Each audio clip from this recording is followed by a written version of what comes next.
Hello friends, आज हम जानेंगे एससीओ के ऑफर लेटर के बारे में for digital process operation tool. उसके ऑफर लेटर को समझेंगे, हम वर्क लाइफ बैलेंस देखेंगे इस रोल में कैसा है, सैलरी और किस टाइप के रोल्स आपको असाइन होंगे, वर्किंग आवर्स और डिफरेंट पर्क्स क्या है यदि आप इस प्रोफाइल में ज्वाइन करते हैं तो। Let me move to the offer letter. So हमारे रिसेंटली हमारे एक सब्सक्राइबर ने ये ऑफर लेटर शेयर किया है जिसमें उसने अभी just recently digital process operation team join किया था। सबसे पहले हम लोग देखते हैं कि एससीएल टेक्नोलॉजीज में मल्टीपल टीम्स हैं जिसमें हम लोग डिस्कस करने वाले हैं डिजिटल प्रोसेस ऑपरेशन टीम को, जिसको हम लोग शॉर्ट फॉर्म में डीपीओ भी बोलते हैं। अब इस जो टीम होती है उसमें हमारे पास वर्क किस टाइप के होते हैं, तो first let's start with work. हमारे पास कौन कौन से काम हो सकते हैं, तो वर्क की बात हम लोग करेंगे। तो फर्स्ट हमारे पास बैकअप इंजीनियर हो जाता है, स्टोरेज एडमिन।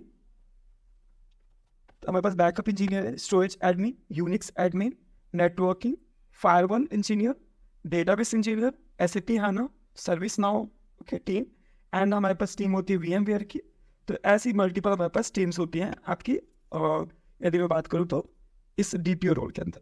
नेक्स्ट हम लोग बात करेंगे इसके वर्कफ्लोज को जानेंगे।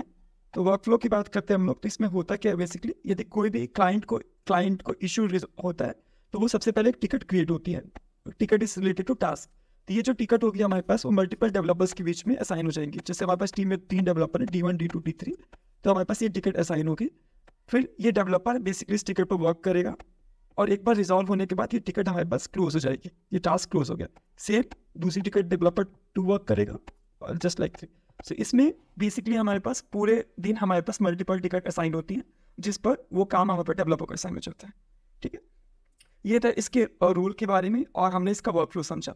नेक्स्ट हम लोग जानेंगे इसके सैलरी स्ट्रक्चर को। इस रूल में जो सैलरी स्ट्रक्चर जो मिलता है हमारे पास वो 1,95,000 CTC प्रोवाइड होता है। इट्स बेसिकली CTC हमारा, और जो आपका इन हैंड आएगा वो और कम सैलरी आएगी। तो ये हमारे पास CTC स्ट्रक्चर हो गया 1,95,000 रुपीज़। और जो इसका जो CTC स्ट्रक्चर का ब्रेकडाउन है हम लोग अभी और नीचे जाके समझेंगे। नेक्स्ट हम लोग आते हैं कि जब आपको ये ऑफर लेटर रिसीव होगा तो ऑफर लेटर हम लोग को 7 डेज के अंदर ऑफर लेटर को एक्सेप्ट करना पड़ता है, अदरवाइज ये ऑटो रिजेक्ट हो जाएगा। ये चीज़ हो गया। नेक्स्ट आपका होता है इसमें आपका वर्किंग आवर्स के बारे में और शिफ्ट के बारे में। सो बाकी कंपनीज में क्या होता है कि हमारे पास सैटरडे संडे ऑफ होता है यदि आप टेक डोमेन में काम करते हैं, but in case of DPO domain ये 24/7 365 डेज हमारा ऑन रहता है और ये डोमेन वर्क करता है हमारा।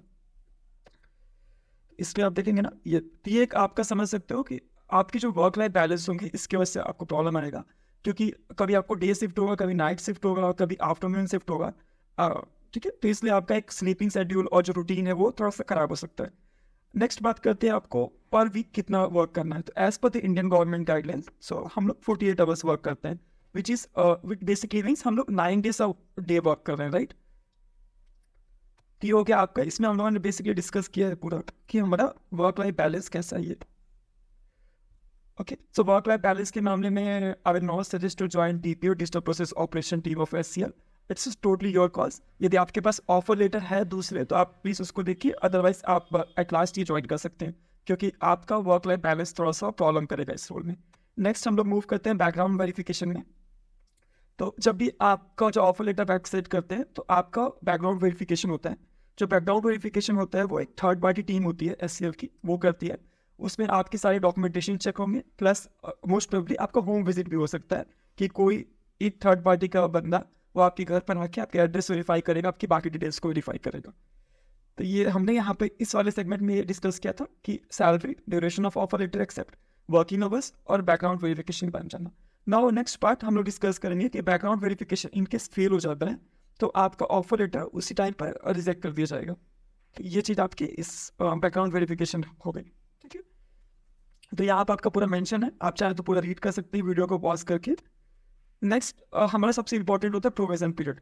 प्रोविजन पीरियड एक ऐसा पीरियड होता है जिसमें कंपनी आपको चाहे तो निकाल भी सकती है। ये बेसिकली जो पीरियड होता है ना एससीएल वो 6 मंथ का होता है, क्योंकि आप अभी टेम्परेरी एम्प्लॉय हो। आप प्रोविजन पीरियड में हमेशा टेम्परेरी एम्प्लॉय रहते हैं, हम लोग परमानेंट एम्प्लॉय नहीं होते। आफ्टर 6 मंथ जब आपका प्रोविजन पीरियड कंप्लीट होगा तो आप एससीएल के परमानेंट एम्प्लॉय बन जाएंगे। But with in the 6 month आप भी 1 मंथ ऑफ नोटिस पीरियड में से छोड़ सकते हैं। इवन एससीएल की टीम भी आपको निकाल सकती है यदि आपकी परफॉर्मेंस अच्छी नहीं रही तो। नेक्स्ट हम लोग डिस्कस करेंगे इसमें आपका बॉन्ड के बारे में डिस्कस करते हैं। तो बेसिकली हमारे पास हो गया बॉन्ड के बारे में डिस्कस करते हैं। तो जो SCL है उसमें 50,000 का बॉन्ड है। इन केस आप यदि 6 मंथ्स के अंदर आप रिजाइन करते हैं, तो यदि आप 6 मंथ्स के अंदर रिजाइन करेंगे तो आपसे 50,000 रुपीज़ आपको देना पड़ेगा। तो आप ट्राई करें कि आप 6 मंथ के बाद जब भी आपका प्लान बनता है तब रिजाइन करें, और यदि आपको कुछ बेटर अपॉर्चुनिटी मिलती है SCL पे तो आप कर सकते हो, इसमें कोई प्रॉब्लम नहीं है। तो बॉन्ड आपका 50,000 का हो गया। Now next part will be your notice period, right. So notice period बहुत इंपॉर्टेंट पार्ट है, क्योंकि जब भी आप रिजाइन करेंगे तो आपको कितने दिन नोटिस पीरियड सर्व करना पड़ेगा। तो ये है SCL में 60 डेज का हमारे पास नोटिस पीरियड होता है 60। और ये जो नोटिस पीरियड है इसमें हमारे पास 2 कंडीशंस है। एक कंडीशन होती है कि हम लोग नोटिस पीरियड को नेगोशिएट कर सकते हैं। Basically it's will be 3 condition, okay. So first will be आपको 60 डेज का नोटिस पीरियड सर्व करना पड़ेगा, और आप दूसरा हो सकता है कि आपको कोई बेटर अपॉर्चुनिटी मिलती है, आप एम्प्लॉयर के पास गए और आपने कहा कि मैं आपको अर्ली रिलीज बोलेंगे इसको, कि मुझे 60 डेज की जगह 30 डेज का नोटिस पीरियड सर्व करना है, अर्ली रिलीज, ओके। ये हो गया आपका अर्ली रिलीज ले सकते हैं। तो इसमें आपका जो नोटिस पीरियड होगा 60 डेज को हटा के और 30 डेज कर दिया जाएगा, या जो भी आप डेज कहेंगे। नेक्स्ट होता है कि जो कंपनी है वही कंपनी ने अपनी ओर से आपको एक बोला कि आप 1 मंथ ही नोटिस पीरियड सर्व करिए, मतलब फोर्सफुल नोटिस पीरियड सर्व की बात कर सकते हैं। उन्होंने बोला 1 मंथ का सर्व करिए, बट इस केस में आपको नेक्स्ट, क्योंकि आपका नोटिस पीरियड होता है 2 मंथ्स का है, right.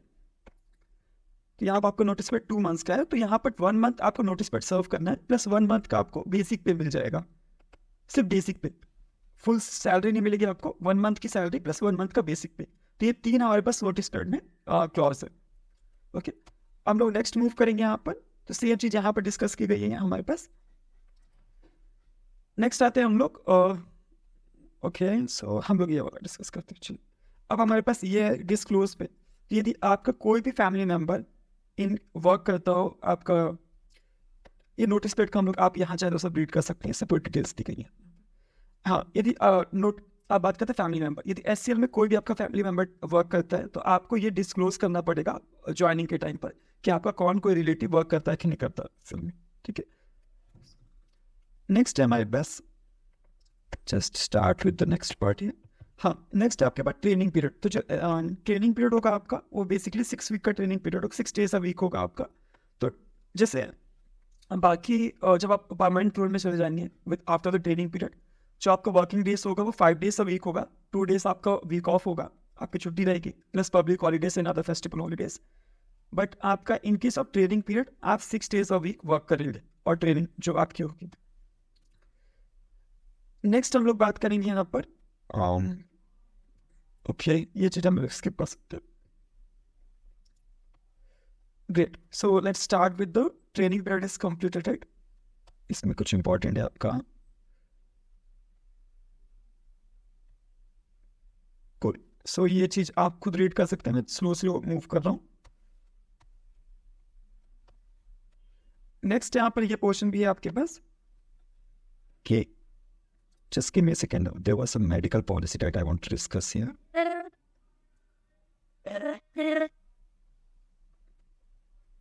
Okay, cool. Let's move to the next part. हाँ, यदि SCL ट्रेनिंग में हम लोग एक चीज और डिस्कस करते हैं। यदि SCL चाहती है कि आपको जो ट्रेनिंग है 6 डेज अ वीक, आपको यदि स्पेशलाइज ट्रेनिंग की जरूरत है तो इस केस में हम लोग वो आपको इंडिया प्लस अब्रॉड भी भेज सकती है। बाय द वे चांस भेजेगी नहीं, बट ये आप एक चीज ध्यान रख सकते हैं। नेक्स्ट सेगमेंट हम लोग आते हैं यहाँ पर, आपको जो रिपोर्ट करना होगा, आप यहाँ पर देख सकते हैं कि लास्ट जो आपका इंपॉर्टेंट पॉइंट है, यहाँ पर आपको रिपोर्ट करना होगा जो भी आपके ऑफर लेटर में लोकेशन मेंशन है। और जब भी आप ज्वाइन करेंगे तो आप सीधे HR को वो अपडेट देंगे, ठीक है, along with all your documentation. ध्यान रखें कि आपके पास जब भी आप ज्वाइनिंग के लिए जाए तो आपके पास सारे डॉक्यूमेंटेशन आपके पास में। ये हो गया आपका। नेक्स्ट आते हैं हम लोग, इस वाले सेगमेंट में हम लोग बेसिकली डिस्कस करेंगे आपके पास रिटायरमेंट प्लान और अदर डिटेल्स के बारे में। सो सबसे पहले हम लोग स्टार्ट करते हैं मून लाइटिंग से। तो ये आपका जस्ट लाइटिंग चेंज। तो मून लाइटिंग क्या होता है कि हम लोग SCL में वर्क कर रहे हैं, साथ में यदि आप किसी और ऑर्गेनाइजेशन में काम करते हैं तो वो अलाउ नहीं है। तो कुछ लोग क्या करते हैं, SCL में वर्क कर रहे हैं प्लस फ्रीलांसिंग और plus part time work start कर देते हैं।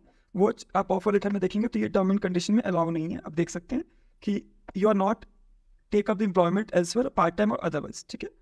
नेक्स्ट है, अब 7 दिन से ज़्यादा बिना बताए आप SCL से एब्सेंट नहीं हो सकते। इस केस में आपको जॉब भी खोना पड़ सकता है। Let's move to the next part, that is retirement plan. जो आप जैसे गवर्नमेंट एम्प्लॉयज़ की 60 ईयर्स की सर्विस होती है, वैसे ही SCL में जो आपकी सर्विस है 58 ईयर्स की रहेगी, अनटिल अनलेस आपका कोई मेडिकल आपकी कोई फिजिकल कंडीशन ना करा हो, फिजिकल मेडिकल अनफिट ना हो, तब तक आप 58 ईयर्स तक आप वर्क कर सकते हैं SCL में। मैं एक बार बताना चाहता हूँ, ये जो पूरी इन्फॉर्मेशन है ऑफर लेटर, ये पूरा DPO रोल के लिए, अदर प्रोफाइल के लिए नहीं है हमारे पास। नेक्स्ट हम लोग डिक्लेरेशन पेज पर आते हैं। यहाँ पर हम लोग जैसे हम लोग ऊपर डिस्कस किए थे कि हमें किसी भी शिफ्ट में वर्क करना पड़ सकता है, किसी भी लोकेशन में, किसी भी चीज़ में, ये चीज़ें हम लोग यहाँ डिस्कस की। नेक्स्ट है कि जो भी डॉक्यूमेंटेशन होगा वो हमें पोर्टल में सबमिट करना पड़ेगा। तो SCL का एक पोर्टल है, उसका नाम है SCL टेक पोर्टल। तो इस पोर्टल में आपको सारे डॉक्यूमेंटेशन सबमिट करने पड़ेंगे बिफोर ज्वाइनिंग, और वो डॉक्यूमेंटेशन फिर वेरीफाई होंगे और उस बेस पर आपको ग्रीन या तो रेड या तो येलो कलर का स्टेटस शो करेगा। ठीक है, और नेक्स्ट पार्ट है मेरे पास कि आपने यदि कोई चीज़ भी डिस्क्लोज नहीं की है तो इस केस में SCL चाहे तो आपको टर्मिनेट भी कर सकती है। ठीक है, तो प्लीज़ ध्यान रखें कि आपको हर चीज़ अपनी डिस्क्लोज करनी पड़ेगी और आपकी जो भी पास्ट एक्सपीरियंस है उसके बारे में। नेक्स्ट पार्ट में हम लोग बात करेंगे लिस्ट ऑफ डॉक्यूमेंटेशन। ठीक है, और ये जो सारे डॉक्यूमेंटेशन है कहाँ अपलोड करने हैं, तो सबसे पहला डॉक्यूमेंटेशन आएगा वो आपका आएगा हाईएस्ट क्वालिफिकेशन। तो इसमें आपके BTech आपने किया है या जो भी आपका रोल है उसके बारे में, तो आप उसमें पूरी ईयर्स की मार्कशीट सबमिट करेंगे प्लस डिग्री सर्टिफिकेट साथ में, या तो प्रोविजनल डिग्री सर्टिफिकेट। यदि आपने रिसेंटली आपने रिसेंटली पास आउट हुआ तो आपके पास डिग्री सर्टिफिकेट या प्रोविजनल कोई एक ही चीज़ होगा, तो वो भी आप सबमिट कर सकते हैं। नेक्स्ट होगा हमारे पास current address and this things, right, so it's very clear. इसमें हमें बस अपना एड्रेस प्रूफ सबमिट करना है। इट में भी passport, ration card, driving licence, rental agreement, previous employee की डिटेल्स सबमिट करनी है। इनकेस आपने मतलब एज अ फ्रेशर आप नहीं ज्वाइन कर रहे हैं तो आपको प्रीवियस एम्प्लॉय की डिटेल्स ज्वाइन करनी पड़ेगी। इसमें हमारे पास जो बेसिकली दो इंपॉर्टेंट होता है, रिलीविंग लेटर और एक्सपीरियंस लेटर, और latest salary slip, offer letter with the employee number. ठीक है, तो ये आपका ऑफर लेटर जो भी रिसीव होता है प्रीवियस एम्प्लॉय को, हमेशा आप अपने मेल में सेव करके रखिए।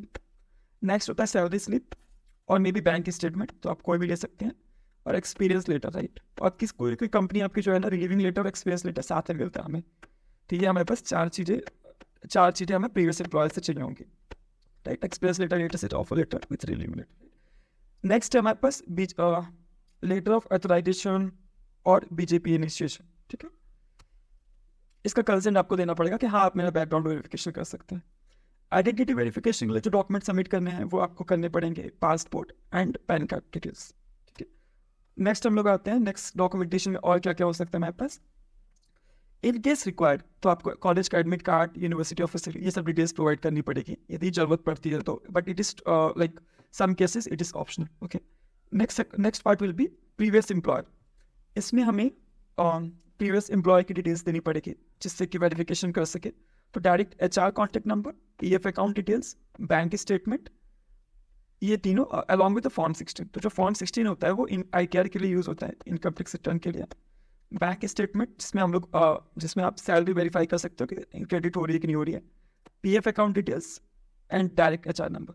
सो SCL क्या करेंगे, जो SCL के HR होंगे वो डायरेक्ट आपकी प्रीवियस जो भी प्रीवियस कंपनी है उनके HR को कॉन्टेक्ट करके बाकी इंफॉर्मेशन आपके बारे में ले लेंगे। नेक्स्ट सेगमेंट है हमारे पास, आपको ध्यान रखना पड़ेगा कि whatever the details you have provided in resume, right, all the details should be correct. So ये चीज़ ध्यान रखना पड़ेगा हमें कि जो भी डिटेल्स आपके रिज्यूम में वो सब करेक्ट होनी चाहिए। बैकग्राउंड वेरिफिकेशन आपका एक्यूरेट होना चाहिए, और आपके सपोज करिए आपके एजुकेशन में कोई भी गैप है, राइट, तो वो गैप हमें डिस्क्लोज करना पड़ेगा ज्वाइनिंग से पहले। ठीक है, तो इट में भी और एजुकेशन गैप और आपका ये जॉब गैप भी हो सकता है कि आपने प्रोफेशनल लाइफ में कुछ ब्रेक लिया हो, या एजुकेशन का कुछ आपका IIT प्रिपरेशन, अदर प्रिपरेशन के लिए आपने वो किया हो। ठीक, अब आपको कौन कौन से डॉक्यूमेंटेशन आपको SCL पोर्टल में अपलोड करना है उसके बारे में देख लेते हैं। फर्स्ट होगा आपके पास ऑफर लेटर। सो आपको जो भी ऑफर लेटर रिसीव हुआ है, राइट, उसमें आपको ड्यूली साइन करके नीचे वो आपको वो करना पड़ेगा। एक्सटेंशन लेटर, या तो अपने डेट ऑफ ज्वाइनिंग इंक्रीज कराएं, passport, okay, 10th marksheet, and हम लोग बात करेंगे next will be pan card. Pan card हो गया हमारे पास। पैन कार्ड के बाद पासपोर्ट साइज फोटोग्राफ। ये जो फोटोग्राफ होगी इसमें आपको ध्यान रखना कि वाइट बैकग्राउंड में ही होनी चाहिए और किसी बैकग्राउंड में अलाउ नहीं।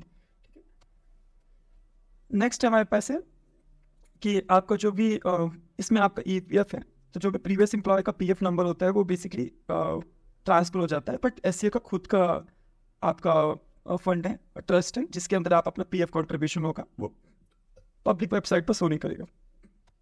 नेक्स्ट, आपको आधार कार्ड की डिटेल्स एकदम एक्यूरेट सबमिट करनी पड़ेगी, जिससे कि जो EPS UN नंबर है उनके बीच में कोई डिस्क्रिपेंसी ना आए। ये हमारे डॉक्यूमेंटेशन की बात कर लिया हमने, वेरिफिकेशन की बात कर लिया। नेक्स्ट हम लोग आते हैं, ये सबसे इंपॉर्टेंट सेगमेंट है, क्योंकि कुछ मतलब कुछ लोगों को लोकेशन से मतलब प्रॉब्लम होती है। क्योंकि सपोज करिए आपका जो बेस लोकेशन है वो है, आप रहते हो नोएडा में, राइट, और आपको जो एलोकेट हो गया वो चेन्नई ऑफिस एलोकेट हो गया, तो आपके लिए प्रॉब्लम क्रिएट हो सकती है। तो आप क्या कर सकते हैं कि आप कुछ समय के बाद या जब भी आपको ऑफर लेटर मतलब मिला है उसी टाइम पर आप अपने जो चेंज है वो स्टेट और जो ऑफिस लोकेशन है वो चेन्नई से नोएडा शिफ्ट करा सकते हैं। मोस्ट प्रॉब्ली HR यदि कोई भी ओपनिंग्स वहाँ पर होंगी तो अप्रूव कर देंगे, अदरवाइज ये आपका अप्रूव नहीं होगा। ठीक है, ये डिपेंड करता है।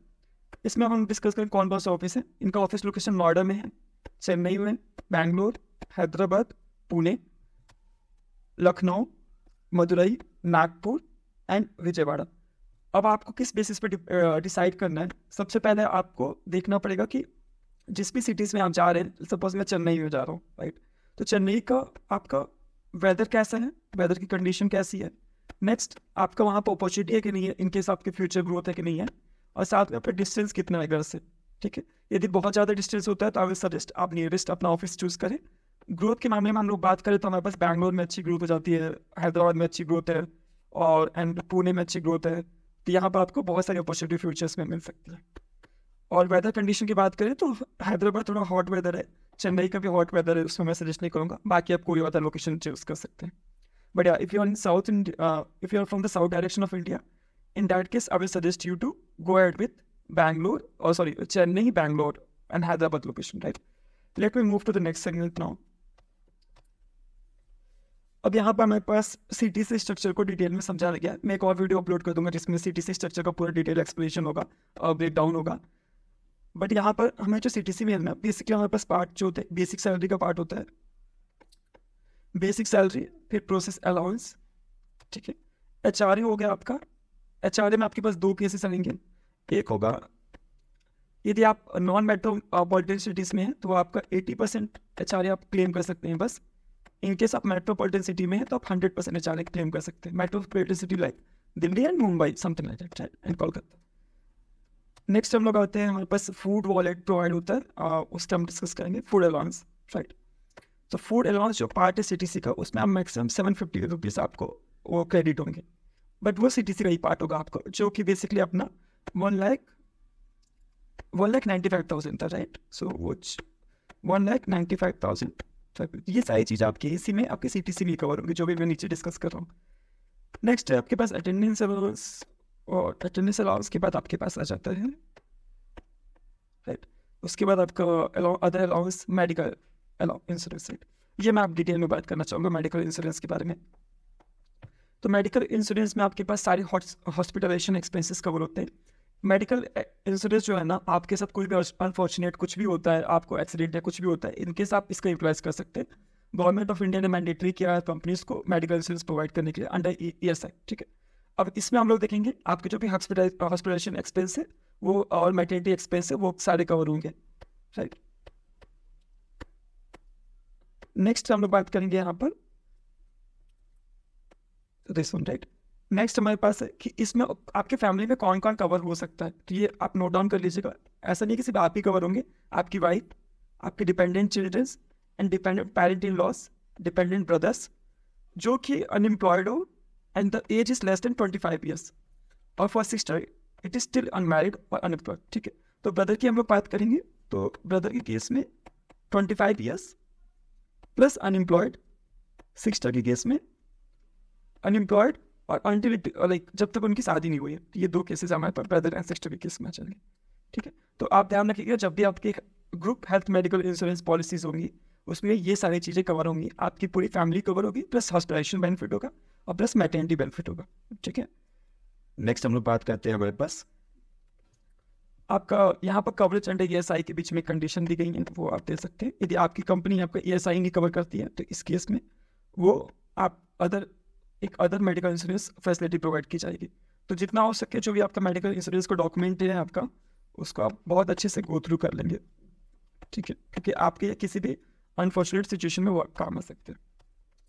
Let's move to the next segment, that is employee contribution to the PF. यदि हम लोग इस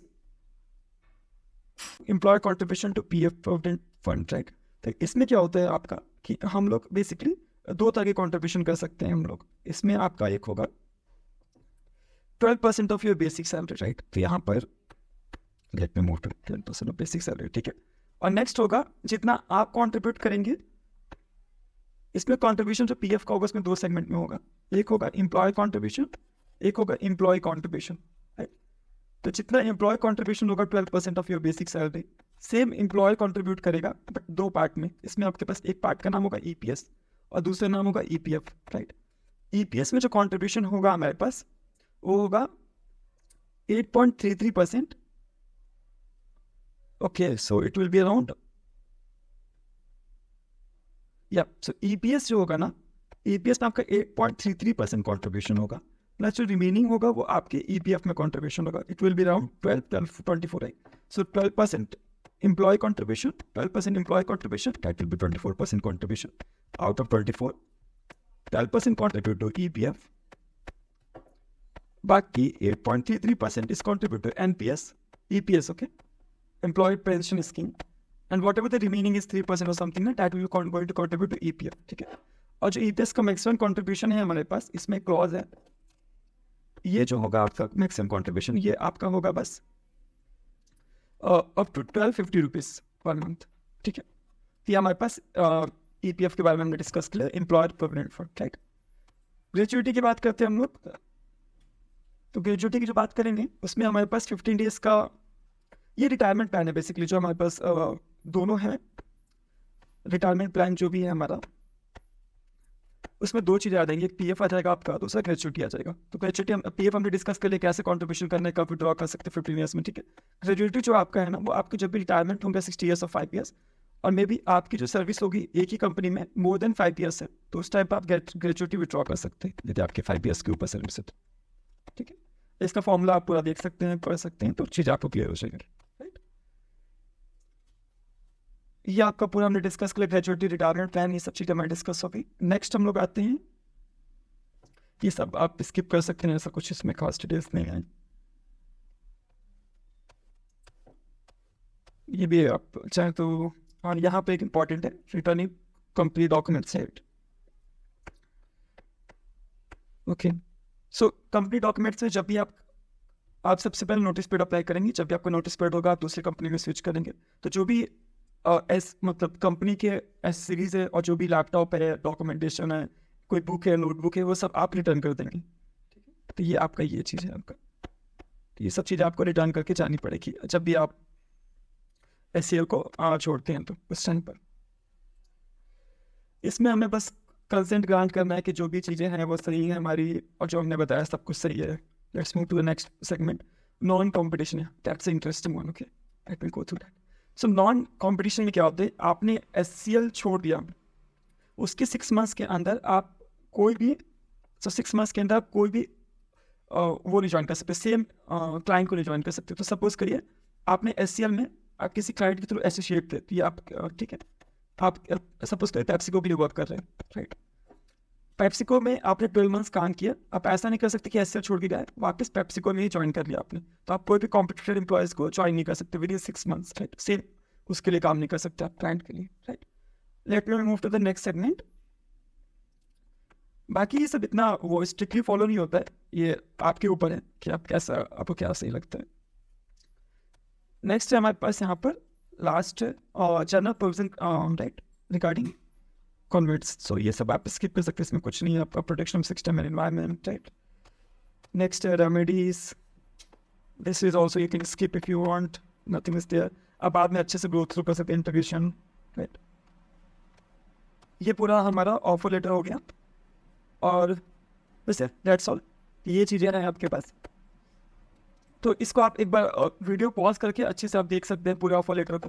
बट इसके नीचे मैं कुछ चीज़ें आपको बताना चाहता हूँ कि इसका वर्क लाइफ बैलेंस और कैसे कल्चर होगा, ये ज़्यादा इंपॉर्टेंट है ज्वाइन करने से पहले। तो जो नेक्स्ट सेगमेंट में हम लोग डिस्कस करेंगे एक बेसिकली वर्क लाइफ बैलेंस, ठीक है ना। नेक्स्ट हमारे पास एक सेगमेंट होगा interview experience for DPO role. Third हम लोग डिस्कस करेंगे कि वर्क कल्चर हो गया, then right interview experience of DPO role, ठीक है।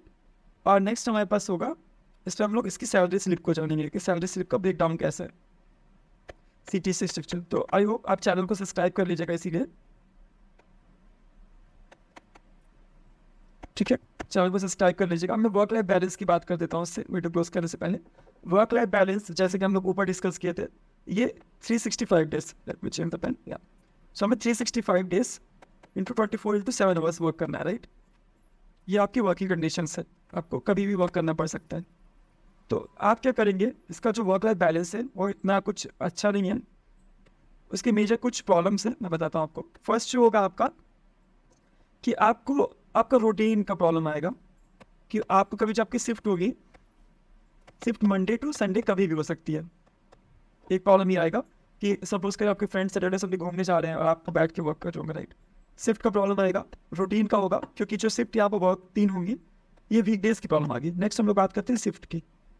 शिफ्ट में क्या होगा, हमारे पास 3 शिफ्ट भी वर्क होता है। एक डे जो मॉर्निंग से स्टार्ट होगी, आफ्टरनून, और एक शिफ्ट होगी जो इवनिंग से स्टार्ट होगी, राइट, जो नाइट तक वर्क करेगी। सो 3 अलग अलग शिफ्ट में वर्क होगा, तो आपका स्लीपिंग पैटर्न और बाकी जो भी आपकी डेली एक्टिविटीज़ है वो सारी इफेक्ट होंगी, राइट।